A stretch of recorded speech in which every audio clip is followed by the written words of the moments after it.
What's going on, Disney fans? It's Disney Dan here with another episode of DIStory. Today we take a deep dive into a new type of evolution series where we explore the history of some of Disney World's amazing resorts. As some of you know, I'm a huge fan of the Polynesian. From the food to the amazing smells, restaurants, and atmosphere, it's easily one of the best things about the Walt Disney World Resort. This episode of DIStory is brought to you by Main Street DVC Resale.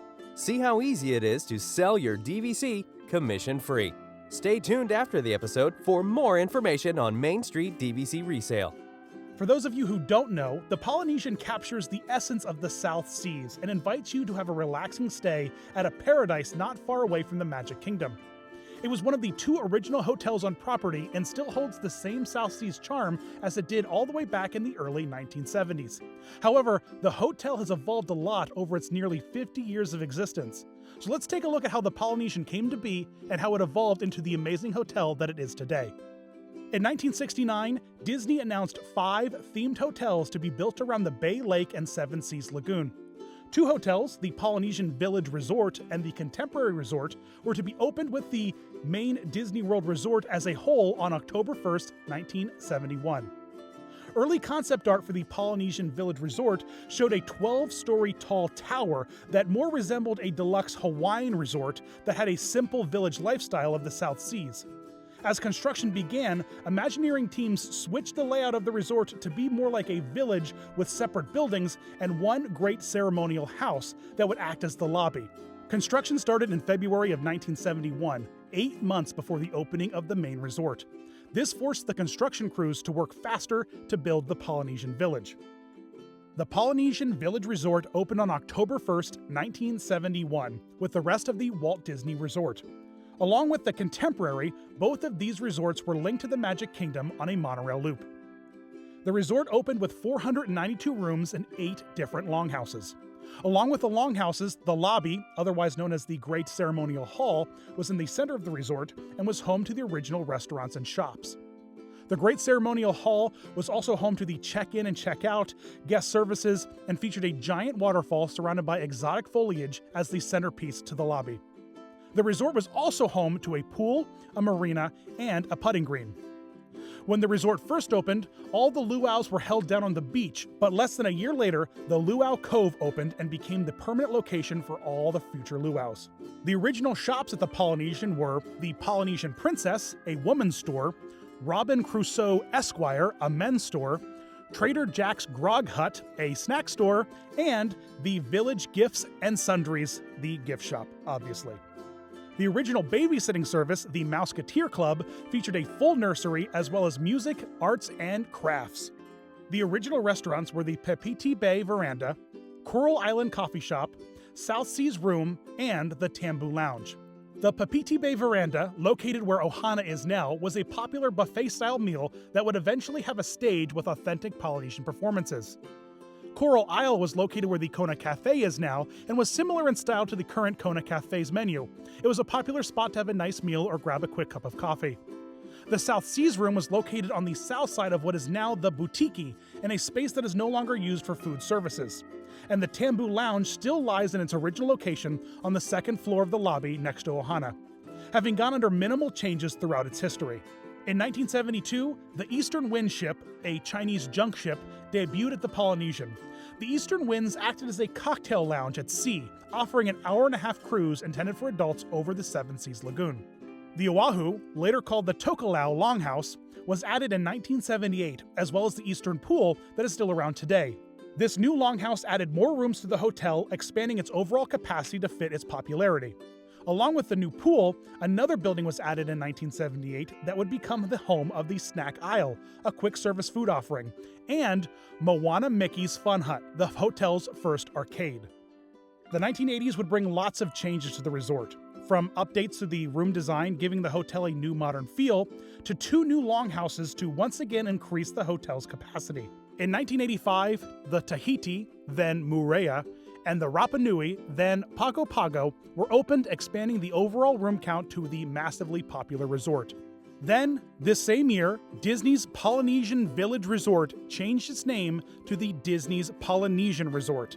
It wasn't a huge name change, but it showed that Disney planned to keep updating and improving the resort. In 1987, lots of changes were made to the property. The walking path of the Ticket and Transportation Center was installed, and the lobby was remodeled, removing the checkered tiled floor that had been there since it opened. All of the longhouses got a fresh coat of paint, and the rooms were once again remodeled.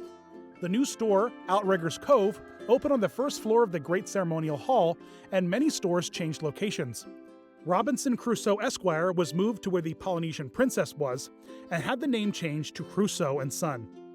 Polynesian Princess was then moved down the hall near the new locations of the Children's Store and News from Civilization. The Barefoot Snack Bar was renovated, and the Island Ice Cream Company changed names to Captain Cook's Snack and Ice Cream Company.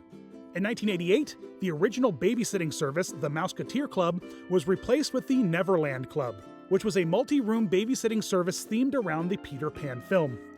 This new space, located near Moana's Mickey and bus stop, had a variety of activities including video games, crafts, and a chance to watch Disney movies.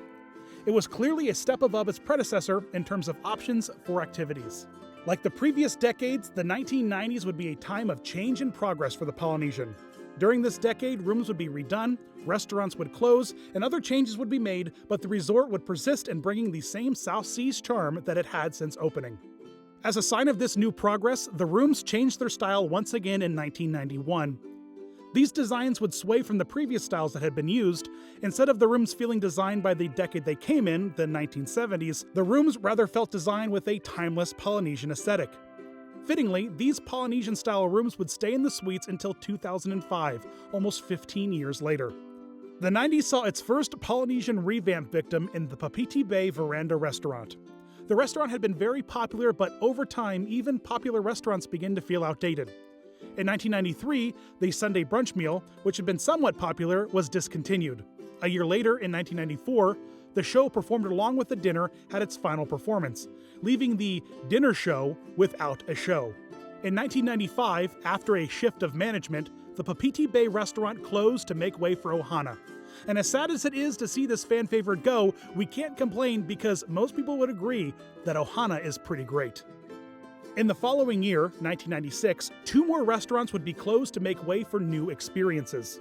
The Coral Isle Cafe on the second floor of the Great Ceremonial Hall would close to make way for the new Kona Cafe, which is still open today, and one of my personal favorites. The Tangaroa Terrace would eventually close later that same year. The space used for this restaurant would become office space and hasn't been public since. However, there is some good news for fans of this defunct restaurant. The Tangaroa Terrace is now open once again in Disneyland. A new restaurant very similar to the original opened at the Disneyland Hotel in recent years, along with the Trader Sam's Enchanted Tiki Bar, another Polynesian favorite. Also, this same year, in 1996, the Snack Isle Quick Service would be closed for good. In 1998, the new Kona Cafe would open in replacement of the old Coral Isle Cafe. The new menu went in a different direction than its predecessor, but it did keep the very popular Tonga toast from before.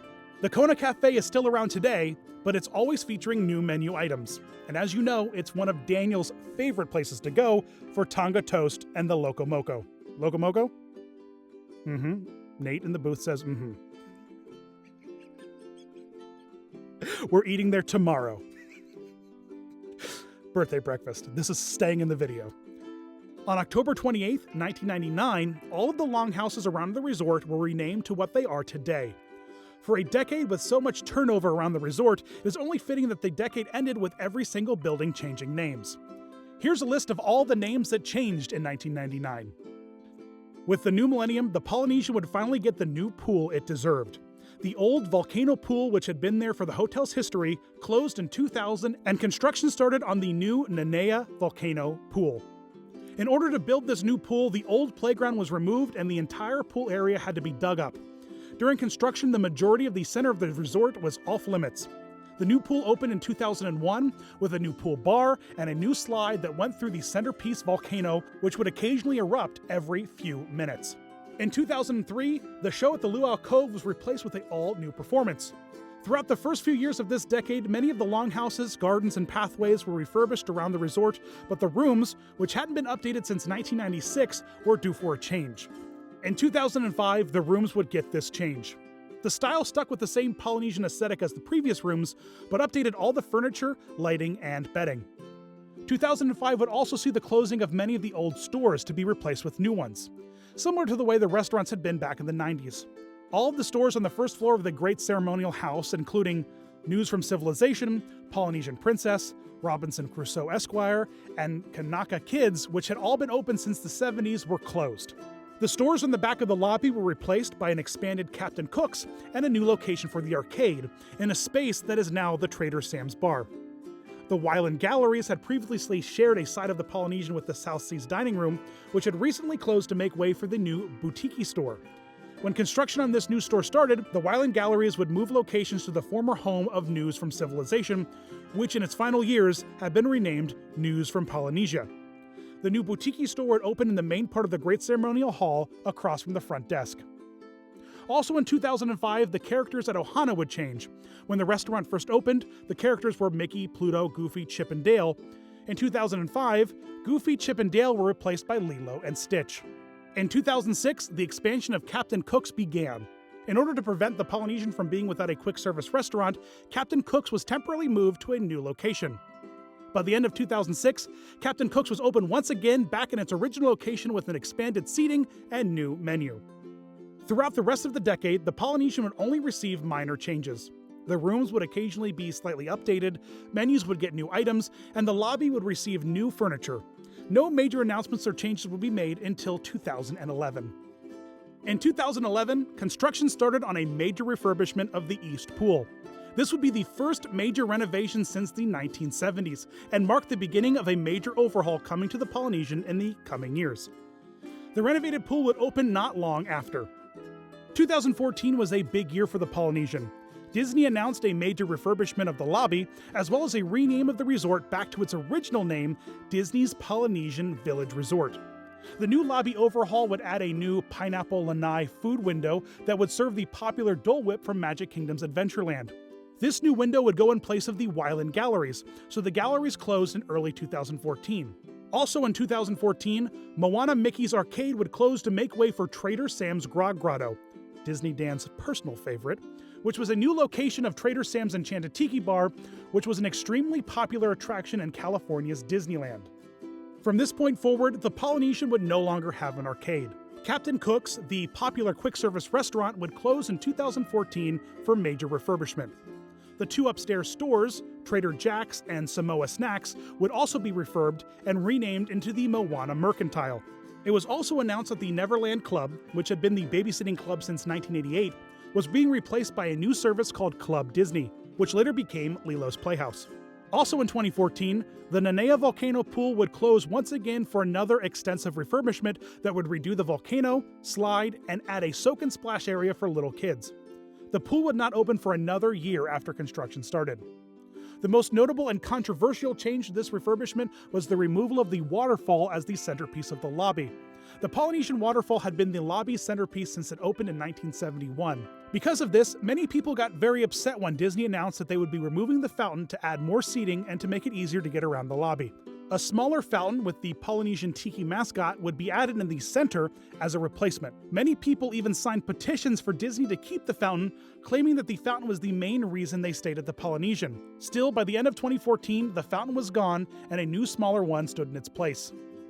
In the end of 2014, Disney announced that the Disney Vacation Club would finally be receiving a presence at the Polynesian. The Tahiti and Rapa Nui longhouses would be converted into DVC, and most notably, Disney would begin to build a series of DVC bungalows right on the water. Tahiti and Rapa Nui would close to become DVC, and when they reopened, they would return to their original names before 1999. Tahiti would once again become Moria, and Rapa Nui would once again become Pago Pago. By the end of 2014, the renovated Captain Cook's, the Pineapple Lanai, Lilo's Playhouse, Moana Mercantile, and the new lobby were all open to the public. In 2015, our beloved Tiki friend made his appearance on top of the new water fountain in the Great Ceremonial Hall and remains the centerpiece of the Polynesian today. Trader Sam's Grog Grotto would open in April of 2015, and to this day is still immensely popular due to his interactivity and Polynesian vibe. Along with Trader Sam's, the new Nanea Volcano Pool had opened in 2015, adding a new splash area for kids and keeping the overall fun that the larger pool had. The Polynesian has been open for almost 50 years and holds a special place in the hearts of many Disney fans, including me. Even though the resort has changed many times and evolved over its long history, it still holds the same South Sea charm as it did on day one. To learn more about the amazing tiki culture made popular by the Walt Disney World's Polynesian Resort, head over to Rob Play's video, linked in the description below. Have you ever wondered if you could sell your Disney Vacation Club contract yourself? Selling your DVC without a broker is not only possible, but we make it easy. Main Street DVC Resale's low upfront fee helps you to advertise and sell your contract with ease and could save you thousands of dollars. We take care of advertising and provide you with everything you need to smoothly and securely sell your contract yourself. Visit our website and see how Main Street DVC Resale is changing the DVC resale industry and saving you money. I'm going to record these fun facts. I don't know if I'm really going to use them or not, but I think it's fun to record them. Here are a couple quick bonus fun facts about the Polynesian Resort. Paco, O'Hare, Quick Draw Macaw, and Lady Chatfield were the names of all 4 macaws that have ever lived at the Polynesian.